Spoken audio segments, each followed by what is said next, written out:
ونصلي على رسوله الكريم اما بعد اعوذ باللہ من الشیطان الرجیم بسم اللہ الرحمن الرحیم 14واں پارہ سورہ حجر میں اس کے معنی ہے پتھروں والی بستی۔ حضرت عمر رضی اللہ تعالیٰ نے حجرت اسود کو مخاطب کر کے فرمایا، انکا حجر، تو پتھر ہے، نہ کسی کو نقصان دے سکتا ہے اور نہ کسی کو فائدہ دے سکتا ہے، لیکن میں تجھے اس لیے چومتا ہوں کیونکہ تجھے نبی علیہ السلام نے چوما ہے۔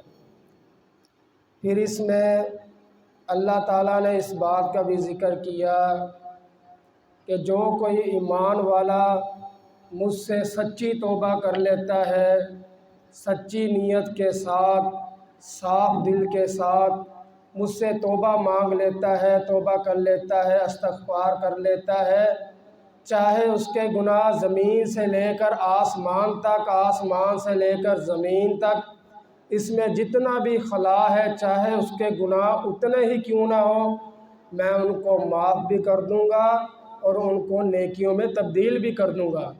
ہاں، اگر ان گناہوں کے اندر شرک ہوا پھر میں ان گناہوں کو کبھی بھی معاف نہیں کروں گا۔ آگے سورہ نحل، اس کے معنی ہے شہد والی مکھی۔ اللہ تعالیٰ نے شہد والی مکھی کو فرمایا کہ تو پتھروں میں جا اپنا گھر بنا، پہاڑوں میں جا اپنا گھر بنا، درختوں میں اڑ کر جا اپنا گھر بنا اور شہد تازہ میرے لوگوں کو فراہم کر۔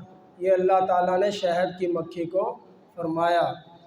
اور پھر اللہ تعالیٰ نے نبی علیہ السلام کو بھی حکم دیا کہ آپ ملت ابراہیم علیہ السلام کی پیروی بھی کریں۔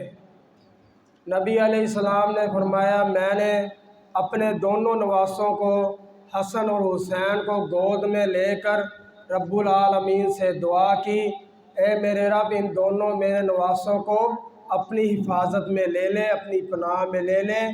اسی طرح میں نے دعا کی جس طرح میرے باپ ابراہیم علیہ السلام نے اپنے دونوں بیٹے کو اسماعیل اور اسحاق علیہ السلام کو گود میں لے کر دعا کی تھی رب العالمین سے کہ ان دونوں میرے بیٹوں کو تیری پناہ میں دیتا ہوں، تیری حفاظت میں دیتا ہوں۔